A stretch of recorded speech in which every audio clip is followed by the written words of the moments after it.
जय हिंद दोस्तों, जय हिंद बच्चों। ज्योग्राफी की अब बोर्ड परीक्षा की फाइनल तैयारी अपने कर रहे हैं और आज इसके दूसरे पार्ट के अंदर आपकी फर्स्ट बुक के पहले दोनों चैप्टर के जो इम्पोर्टेंट एमसीक्यू रिक्त स्थान टाइप या वन लाइनर के जो क्वेश्चन बनते हैं वो इस पार्ट के अंदर करेंगे। इससे पहले पार्ट 1 आ चुका है। अगर आप किसी ने अभी तक नहीं देखा है तो ऊपर आई बटन में आपको उसका लिंक मिल जाएगा। उस पेपर को भी आपको जरूर सॉल्व करना है। एक एक प्रश्न को अच्छे से समझना है, ऑप्शन को समझना है। आपकी तैयारी बहुत दमदार हो जाएगी क्योंकि बोर्ड की परीक्षा में जो प्रश्न आपके आने वाले हैं वो इन्हीं प्रश्नों में से आने वाले हैं। आपको पता है छोटे प्रश्नों का रोल बोर्ड के पेपर में बहुत ज्यादा हो गया है, इसलिए अच्छे से इनको तैयार करते रहना है। चलिए स्टार्ट करते हैं आज के पहले प्रश्न से। मानव भूगोल हमारी पृथ्वी को नियंत्रित करने वाले भौतिक नियमों और इस पर रहने वाले जीवों के मध्य संबंधों के अधिक संश्लेषित ज्ञान से उत्पन्न संकल्पना है। यह कथन किस भूगोलवेता का है? आपको देखिए, मानव भूगोल की 3 सुपर इंपॉर्टेंट परिभाषाएं हैं जिसमें एक रेटजेल की, एक एलएनसी सैंपल की आती है। और ये परिभाषा किसकी है? और सही उत्तर है option the Vidal de la Blache. ध्यान रखिएगा, पहचान के लिए आपको क्या करना है? भौतिक नियम। भौतिक नियम शब्द आप ढूंढ लेना परिभाषा के अंदर और भौतिक नियम की बात जिस परिभाषा में है वो उत्तर क्या होगा उसका? ब्लास भाई साहब हो जाएंगे। अगला प्रश्न, मानव भूगोल के क्षेत्र और उप क्षेत्र का सही सुमेलित विकल्प कौन सा है? एक तरफ भूगोल के क्षेत्र दिए गए हैं और सामने उप क्षेत्र दिया गया, आपको बताना है क्या यह सही है। सामाजिक भूगोल क्षेत्र के अंदर व्यवहारवादी भूगोल आता है, बिल्कुल सही है। राजनीतिक भूगोल में निर्वाचन भूगोल, सैन्य भूगोल आता है, बिल्कुल सही है। आर्थिक भूगोल में संसाधन भूगोल, पर्यटन भूगोल, कृषि भूगोल ये आते हैं, बिल्कुल सही है। तो ये तीनों विकल्प सही है। तो उत्तर क्या हो जाएगा? ऑप्शन द उपर्युक्त सभी। तो इस प्रश्न का उत्तर द हो जाएगा। और साथ में इनको ध्यान में रखना है, गौर करते रहना है। खाली प्रश्न का क्या उत्तर है उस पर नहीं, क्या प्रश्न है और उसका उत्तर कौन सा सही है और क्यों है। तो ये सामाजिक भूगोल की जो उपशाखा है वो व्यवहारवादी भूगोल है, राजनीतिक भूगोल की निर्वाचन भूगोल, आर्थिक भूगोल की संसाधन भूगोल है। इस पर भी फोकस करना है। अगला प्रश्न, मानव भूगोल की कौन सी विचारधारा में मार्क्स के सिद्धांत का उपयोग किया गया? बहुत इंपॉर्टेंट प्रश्न। मानव भूगोल की 1970 के अंदर जो नई विचारधारा आई थी उसमें किसके अंदर मार्क्स के सिद्धांत का उपयोग किया गया है ये बताना है। तो सही उत्तर हो जाएगा बिल्कुल तीसरा, आमूलवादी, और इसको इंग्लिश में रेडिकल भी बोलते हैं। तो दोनों नाम ध्यान रखिएगा, आमूलवादी और रेडिकल। अगला प्रश्न है, मानव भूगोल की कल्याणपरक, इसका दूसरा नाम मानवतावादी भी है। कल्याणपरक या मानवतावादी विचारधारा का संबंध किस पक्ष से है? यानी इस विचारधारा में किसके ऊपर बात की जाती है? आवास, स्वास्थ्य, शिक्षा या उपयुक्त सभी? तो ध्यान रखिएगा तीनों के ऊपर ही, आवास, स्वास्थ्य और शिक्षा पर की जाती है। तो उत्तर क्या हो जाएगा? द ऑप्शन उपयुक्त सभी। अगला प्रश्न, आरंभिक उपनिवेशी युग। बहुत बढ़िया प्रश्न। आरंभिक उपनिवेशी युग में मानव भूगोल के अध्ययन का उपागम, मेथड, तरीका क्या था? अन्वेषण और विवरण, प्रादेशिक विश्लेषण, क्षेत्रीय विभेदन या स्थानिक संगठन? तो प्रश्न का सही उत्तर है, ध्यान रखिएगा, आरंभिक उपनिवेश की बात आ जाए तो अन्वेषण और विवरण ये अध्ययन का तरीका होता था उस टाइम। अगला प्रश्न है, उत्तर उपनिवेशी युग का। एक आरंभिक की बात की थी और अब उत्तर उपनिवेशी युग में मानव भूगोल के अध्ययन का उपागम तरीका है, वो क्या था? तो क्या हो जाएगा इसका सही उत्तर? और वो हो जाएगा दूसरा, प्रादेशिक विश्लेषण। ध्यान रखिएगा, अन्वेषण और विवरण क्या था आरंभिक उपनिवेशी युग में, और उत्तर उपनिवेशी युग में प्रादेशिक विश्लेषण की बात आती है। अगला प्रश्न है, निम्न में से कौन सा एक लोगों और पर्यावरण के बीच अन्योन्य क्रिया का सर्वाधिक महत्वपूर्ण कारक है? लोगों के और पर्यावरण के बीच अन्योन्य क्रिया का सर्वाधिक महत्वपूर्ण कारक कौन सा है इन चारों में से? और वो हो जाएगा प्रौद्योगिकी, टेक्नोलॉजी। दूसरा ब ऑप्शन इसका सही है। फटाफट इन सुपर इंपॉर्टेंट प्रश्नों को तैयार करते रहिएगा। निम्न में से कौन सा एक मानव भूगोल का उपागम नहीं है? मानव भूगोल के अध्ययन का कौन सा तरीका नहीं है? क्षेत्रीय विभिन्नता है, स्थानिक संगठन है, अन्वेषण और विवरण है। कौन सा नहीं है जी? मात्रात्मक क्रांति है, वो नहीं है। ब उत्तर हो जाएगा, नहीं है। इस पर प्रश्न को हमेशा एग्जाम में अच्छे से पढ़ना है। अगला प्रश्न, निम्न में से सामाजिक भूगोल का उपक्षेत्र नहीं है? कौन सा नहीं है? चिकित्सा, ऐतिहासिक, लिंग या पर्यटन भूगोल?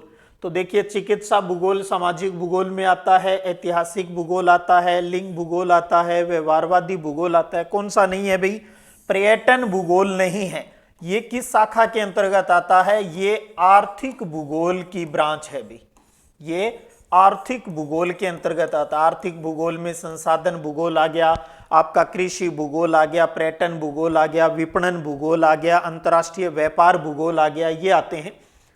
अगला प्रश्न है, 10वां मानव भूगोल की कौन सी संकल्पना यानी विचारधारा, कंसेप्ट दर्शाती है कि न तो यहां नितांत आवश्यकता की स्थिति है और न ही नितांत स्वतंत्रता की दशा है? तो न तो आवश्यकता की बात हो रही है, न ही स्वतंत्रता की। तो वो कौन सी संकल्पना, कौन सी विचारधारा है? ऑप्शन आपके सामने लिखे हुए हैं। तो ये एक मध्य मार्गी की बात हो रही है। तो सही उत्तर क्या हो जाएगा? ऑप्शन है नव निश्चयवाद, जिसे रुको और जाओ, रुको और जाओ निश्चयवाद भी कहा जाता है। और ये इसका प्रतिपादन किसने किया था? ग्रिफिथ टेलर ने ये विचारधारा दी थी। ये पर्यावरणीय निश्चयवाद और संभववाद, इन दोनों के बीच का मध्य मार्ग है। न आप प्रकृति से बच सकते हो और न अपनी मनमर्जी उसमें कर सकते हो, नवनिश्चयवाद। अगला, आदिम मानव समाज और प्रकृति की प्रबल शक्तियों के बीच की अन्योन्य क्रिया को रिक्त स्थान कहा गया है। मानव समाज, आदिम और नेचर, इनके बीच की जो क्रिया हो रही है, इंटरेक्शन जो होता है, उसको क्या कहा जाता है? सही उत्तर बिल्कुल पहला ही ऑप्शन, पर्यावरणीय निश्चयवाद कहा जाता है। बहुत बढ़िया प्रश्न। पर्यावरणीय निश्चयवाद की परिभाषा पूछे तो ऊपर वाला उत्तर, वो इसका जो प्रश्न है वो उत्तर बन जाएगा। निम्न में से सांस्कृतिक भूदृश्य का युगम नहीं है। सांस्कृतिक भूदृश्य कौन से होते हैं? जो इंसान ने बनाए हैं वो। तो गांव, नगर, ये सांस्कृतिक भूदृश्य है। खेत हो गए, विश्राम स्थल यानी धर्मशालाएं हो गई, ये सांस्कृतिक है। उद्योग है, पत्तन है, ये इंसान ने बनाए हैं, इनका इस्तेमाल किया है, ये सभी सांस्कृतिक भूदृश्य है। जल, मृदा, ये सब क्या है? ये नेचुरल है, ये भौतिक कारक है। तो ये सांस्कृतिक भूदृश्य नहीं है। अगला प्रश्न है, किस तत्व को माता प्रकृति कहते हैं? बहुत बढ़िया प्रश्न। किस तत्व को माता प्रकृति कहते हैं? भौतिक, सांस्कृतिक, राजनीतिक या औद्योगिक पर्यावरण? तो सही उत्तर हो जाएगा वो है भौतिक पर्यावरण। भौतिक पर्यावरण, फिजिकल इन्वायरमेंट होता है, उसे माता प्रकृति कहा जाता है। ये पर्यावरणीय निश्चयवाद से जुड़ी हुई बात हो गई। अगला प्रश्न है कि 1970 के दशक में मानव भूगोल की किस विचारधारा का उदय हुआ? 1970 के दशक में मानवतावादी, आमूलवादी या रेडिकल, व्यवहारवादी या उपरोक्त सभी? तो ध्यान रखिएगा, 1970 के दशक में इन तीनों विचारधाराओं का उदय हुआ, इसलिए उत्तर क्या हो जाएगा? उपरोक्त सभी, यानी द उत्तर इसका सही हो जाएगा। बहुत प्यारा प्रश्न। इसी कड़ी में बात करें, एक प्रश्न है न्यूमेरिकल। एक प्रदेश का क्षेत्रफल 100 वर्ग किलोमीटर है और जनसंख्या है वहां की 1,50,000। तो इस प्रदेश का जनसंख्या घनत्व क्या होगा? तो अब उत्तर निकालना है, निकालिए। तो जनसंख्या घनत्व का फॉर्मूला क्या होता है? कुल जनसंख्या बटा में कुल क्षेत्रफल, ये फॉर्मूला होता है। तो जनसंख्या है 1 5 और इसके आगे 4 बिंदी, बटा में एरिया कितना है 100। तो नीचे वाली 2 बिंदी से ऊपर वाली 2 बिंदी कट गई और ये बच गया 1500। अच्छे से हल कर लीजिएगा। 1500 व्यक्ति प्रति वर्ग किलोमीटर, यानी 6 ऑप्शन इसका बिल्कुल सही है। इस प्रकार का सवाल बोर्ड परीक्षा में आने की पूरी संभावना है। बस ध्यान रखिएगा, ऊपर जनसंख्या लिखनी है और बटा में क्षेत्रफल, जो भी मान दिया गया है काट पीट के उसका उत्तर निकाल दीजिएगा। परीक्षा में बहुत ही साधारण सा प्रश्न पूछा जाता है। अगला प्रश्न है बहुत प्यारा। एशिया में बहुत अधिक स्थानों पर कम लोग, एशिया से जुड़ी हुई एक डेफिनेशन है, और कम स्थानों पर बहुत अधिक लोग रहते हैं, ये कथन किस विद्वान का है? एशिया की पॉपुलेशन के बारे में एक बहुत ही प्यारा कथन दिया है, ये किस विद्वान का है? ऑप्शन आपके सामने लिखे हुए हैं। तो ये प्यारा सा कथन है, वो है जॉर्ज बी क्रेसी। अच्छे से ध्यान रख लीजिएगा, एशिया की जनसंख्या के बारे में जॉर्ज बी क्रेसी ने क्या कहा है, तब आपको ये लाइन लिखनी है। एशिया में बहुत अधिक स्थानों पर कम लोग, यानी ज्यादा जगह पर कम लोग और कम जगह पर अधिक लोग रहते हैं, जॉर्ज बी क्रेसी। जनसंख्या परिवर्तन का घटक है, तो जनसंख्या परिवर्तन का घटक जन्म दर भी है, मृत्यु दर भी है, प्रवास भी है। तो उत्तर क्या हो गया? उपर्युक्त सभी। जन्म दर, और अगर आपसे पूछ ले प्राकृतिक जनसंख्या वृद्धि, प्राकृतिक जनसंख्या वृद्धि का फॉर्मूला, तो क्या हो जाएगा? जन्म दर में से आपको क्या घटा देनी है? मृत्यु दर। ये प्राकृतिक जनसंख्या वृद्धि आ जाती है। वास्तविक की बात करते हैं तब उसमें प्रवास को प्लस या माइनस किया जाता है। तो जनसंख्या परिवर्तन के तीनों घटक हैं। अगला प्रश्न, थॉमस माल्थस ने अपना जनसंख्या सिद्धांत कब प्रतिपादित किया था? बहुत प्यारा प्रश्न। थॉमस माल्थस ने अपना जनसंख्या सिद्धांत कब प्रतिपादित किया? तो सही उत्तर क्या हो गया? बिल्कुल 1798, दूसरा ऑप्शन 1798 जनसंख्या सिद्धांत दिया था अपना। अगला प्रश्न, जनसंख्या की ऋणात्मक वृद्धि का कारण बताइए। बहुत प्यारा प्रश्न, जनसंख्या की ऋणात्मक वृद्धि। देखिए जनसंख्या वृद्धि क्या होती है? जनसंख्या वृद्धि होती है कि किन्हीं 2 समय अंतरालों के बीच में उस क्षेत्र में जो परिवर्तन होने वाली जनसंख्या है वो जनसंख्या वृद्धि हो गई। अगर 2 समय अंतरालों के बीच में उस क्षेत्र की जनसंख्या बढ़ती है तो उसे धनात्मक जनसंख्या वृद्धि कहते हैं। 2 समय अंतरालों के बीच में उस क्षेत्र की जनसंख्या घटती है तो उसे ऋणात्मक वृद्धि दर कहा जाता है। यहां कारण की बात पूछ रहा है कि जब जन्म दर है वो मृत्यु दर से कम हो जाए, जन्म दर मृत्यु दर से कम हो जाए तो जनसंख्या घटेगी, ये बात सही है। लोगों का अन्य देशों में प्रवास करना, उस क्षेत्र से लोग दूसरे देशों में चले जाएं तब भी उस एरिया की जनसंख्या कम होगी। तो इसका मतलब ये दोनों ही कारण हैं। तो उत्तर क्या हो जाएगा? स, यानी ए और ब दोनों ही। तो छोटा प्रश्न ऐसे भी बन सकता है कि किसी क्षेत्र की जनसंख्या की ऋणात्मक वृद्धि के कोई 2 कारण लिखिए, तो ये ऊपर वाली बात हो जाएगी, जन्म दर मृत्यु दर से कम होना और उस क्षेत्र के लोगों का दूसरे देशों में चले जाना यानी प्रवास करना। और यही अगर धनात्मक वृद्धि का पूछ ले, भी धनात्मक वृद्धि का कारण बताइए, तो ये हो जाएगा जन्म दर है जब मृत्यु दर से अधिक हो जाए और उस क्षेत्र में दूसरे देशों से स्थायी रूप से लोग रहने के लिए वहां आ जाए, तब वो धनात्मक वृद्धि कहलाती है। अगला प्रश्न, निम्न में से सर्वाधिक जनसंख्या वाला देश है? 4 जो ऑप्शन दिए गए उसमें से मैक्सिको, पाकिस्तान, ब्राजील और भारत। तो मैक्सिको तो 10वें नंबर पे आता है। तो सबसे ज्यादा इन दिए गए ऑप्शन में जनसंख्या किसकी है? भारत की जनसंख्या सबसे ज्यादा है दिए गए ऑप्शन में। किसी क्षेत्र का जनसंख्या परिवर्तन किसका महत्वपूर्ण सूचक होता है? जनसंख्या में जो चेंज आता है, जो ग्रोथ होती है, उसका महत्वपूर्ण सूचक, उससे उस क्षेत्र की किसकी जानकारी होती है? आर्थिक प्रगति की, सामाजिक उत्थान की, या सांस्कृतिक पृष्ठभूमि की, या सभी? तो ध्यान दीजिएगा, इससे आर्थिक प्रगति, सामाजिक उत्थान और सांस्कृतिक और ऐतिहासिक पृष्ठभूमि सभी का पता चलता है। तो उत्तर क्या हो जाएगा? द, उपयुक्त सभी। तो जब किसी प्रश्न का उत्तर उपयुक्त सभी हो ना, तो ऊपर वाले ऑप्शनों को ध्यान में रखना है, क्योंकि ये प्रश्न ऑब्जेक्टिव में नहीं तो वन लाइनर में पूछा जा सकता है, तब वहां पर आपको लिखना होता है। तो इसलिए जिस प्रश्न का उत्तर उपयुक्त सभी हो तो उसके ऊपर वाले कथनों को थोड़ा सा दिमाग में सेट करना है आपको। अगला प्रश्न, प्रवास को प्रभावित करने वाला कारक, माइग्रेशन, एक जगह से दूसरी जगह जाना, प्रतिकर्ष कारक, अपकर्ष कारक, ऊपर वाले दोनों या इनमें से कोई नहीं। तो आपको पता है प्रवास को दो कारक प्रभावित करते हैं, प्रतिकर्ष और अपकर्ष। तो उत्तर क्या हो जाएगा? ऑप्शन से। तो प्रतिकर्ष कारक वो होते हैं जो आपको वहां से धक्का मारते हैं, जहां प्रॉब्लम्स आ जाती है। तो नेगेटिव चीजें हैं वो प्रतिकर्ष के अंदर होती है और पॉजिटिव चीजें हैं वो अपकर्ष कारक के अंदर होती है। तो प्रवास को प्रभावित करने वाले दो कारक हैं, एक प्रतिकर्ष कारक और दूसरा अपकर्ष कारक। इसलिए इस प्रश्न का उत्तर हो जाएगा ऑप्शन से, यानी ऊपर वाले दोनों। अगला प्रश्न है जी, 200 वर्ष पूर्व विश्व के सभी देश जननांकिकीय संक्रमण सिद्धांत की किस अवस्था में थे? पहली, दूसरी, तीसरी या इनमें से कोई नहीं।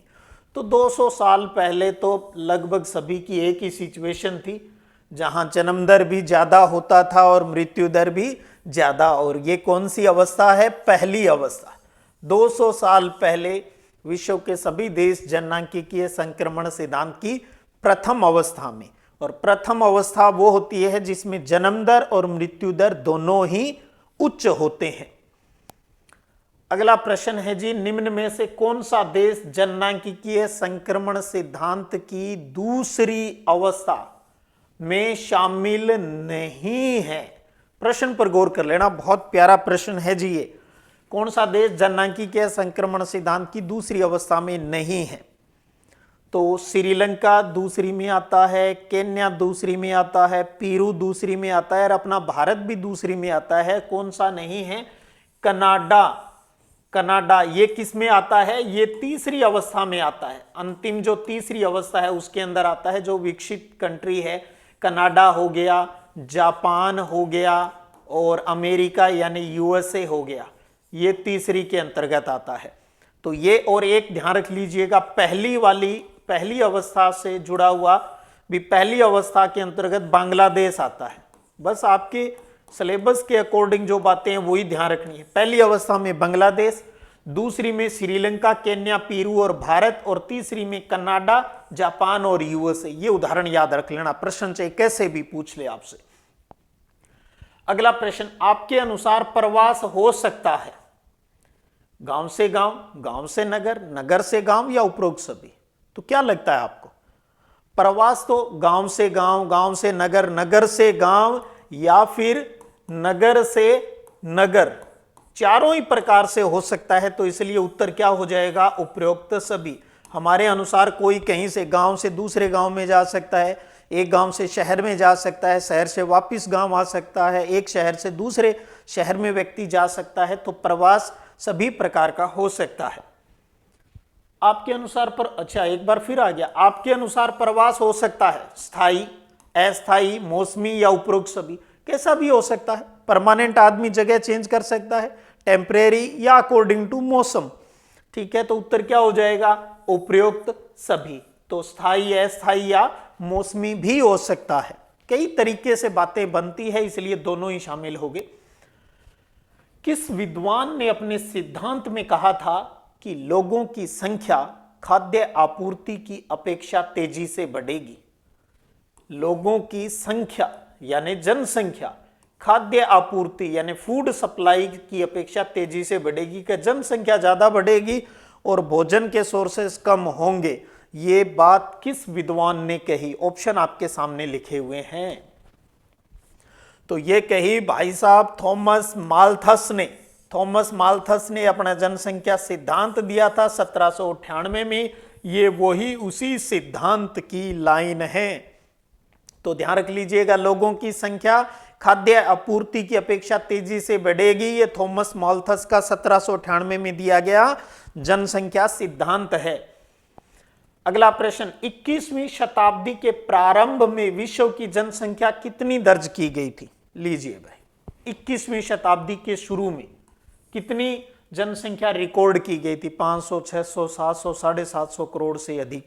तो क्या हो जाएगा सही उत्तर, और वो है 600 करोड़ से अधिक, 600 करोड़ से अधिक, ये इसका सही उत्तर हो जाएगा।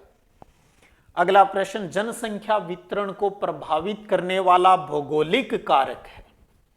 भौगोलिक, फिजिकल, जल की उपलब्धता, भू आकृति, जलवायु और मृदा या उपरोक्त सभी। तो ये चारों को चारों ही, यानी उपरोक्त सभी, जल की उपलब्धता या जल, भू आकृति कैसी है, जलवायु वहां की मृदा कैसी है, ये सारे के सारे किस में आते हैं, भौगोलिक कारकों के अंतर्गत आते हैं। जापान का कोबे ओसाका प्रदेश किस कारण सघन बसा हुआ है। भी जापान के कोबे ओसाका प्रदेश के अंदर पॉपुलेशन अधिक होने का कारण क्या है, मूल कारण मुख्य, उत्तम जलवायु, जल की उपलब्धता, औद्योगिकीकरण या खनिजों की उपलब्धता। क्या हो सही उत्तर, जापान का कोबे ओसाका प्रदेश है वो औद्योगिकरण के कारण, वहां खूब इंडस्ट्री स्थापित है इसलिए जनसंख्या बढ़ गई वहां पर। तो उत्तर क्या है, ये औद्योगिकरण है, औद्योगिकरण। अगला प्रश्न, अफ्रीका का कटंगा जाम्बिया क्षेत्र किस कारण सघन बसा हुआ है। अफ्रीका के अंतर्गत है कटंगा और जाम्बिया एरिया जो है, वहां पर पॉपुलेशन अधिक होने का कारण क्या है। ऑप्शन आपके सामने लिखे हुए हैं, उपजाऊ मृदा, अनुकूल जलवायु, जल की उपलब्धता या खनिजों की उपलब्धता। तो सही उत्तर है ऑप्शन द, खनिजों की उपलब्धता। ये सारी की ये सारी क्या है, तांबा पेटी है, तांबा मिलता है, तो ये खनिजों की उपलब्धता की वजह से सघन बसा हुआ है, तो खनन का काम यहां पर होता है। अगला प्रश्न है, निम्न में से कौन सा एक सघन जनसंख्या वाला क्षेत्र है। अधिक जनसंख्या वाला क्षेत्र, ध्रुवीय प्रदेश, अटाकामा, भूमध्य रेखीय प्रदेश या दक्षिणी पूर्वी एशिया। इन चारों में से कहां पर आपको सबसे ज्यादा जनसंख्या देखने को मिलती है। तो सही उत्तर है वो है दक्षिणी पूर्वी एशिया के अंदर, और ये तीनों वो इलाके हैं जहां पर बहुत कम यानी विरल जनसंख्या देखने को मिलती है, विरल जनसंख्या। अगला प्रश्न है, निम्न में से किस महाद्वीप में जनसंख्या वृद्धि दर सर्वाधिक है। कई बार आ गया ये प्रश्न, तो किस में है भाई, अफ्रीका के अंदर है। अगला प्रश्न, गत 500 वर्षों में विश्व जनसंख्या कितने गुना बढ़ी है। लास्ट के 500 सालों में विश्व की जनसंख्या कितने गुना बढ़ गई, गौर रख लेना इस प्रश्न के ऊपर, और वो बढ़ गई जी 10 गुना।